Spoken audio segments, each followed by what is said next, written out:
ఖైరతాబాద్ గన్నాద్రి పనులు ఎంతవరకు వచ్చాయి? 6వ తేదీ నిర్జల ఏకాదశి రోజు మొదలైన పనులు ఈనాటికి వెల్డింగ్ పనులు నడుస్తూ ఉన్నాయి. షెడ్ పని అయిపోయింది. మరొక 1 వీక్లో shed welding fabrication work complete అవుతుంది. ఆల్రెడీ ఒరిస్సా సంబంధించిన జోగారావు గారి టీం వచ్చేసింది.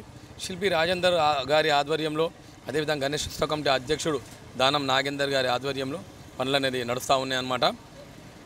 మరి ఒక 3 రోజుల్లో మట్టి పనులు అయ్యి భగవంతుని ఒక అవుట్లైన్ వచ్చేస్తుంది. భగవంతుని ఏదైతే స్టీల్కి ఉందో దానికి కబూర్త జాలి అంటాం అనమాట. మనము ఆ జాలితోని మొత్తం కంప్లీట్ చేస్తూ ఉన్నాం. దీని తర్వాత మనం ఒక 2 లేయర్లు తీసుకుంటాం అనమాట. మొదటి లేయర్ వచ్చిందంటే మన బంకమట్టి, అది రాజస్థాన్ క్లే అంటాం అనమాట. గుజరాత్ నుంచి వస్తుంది. దాన్ని వాటర్ మిక్స్ చేయడం వల్ల బంకమట్టి అవుతుంది.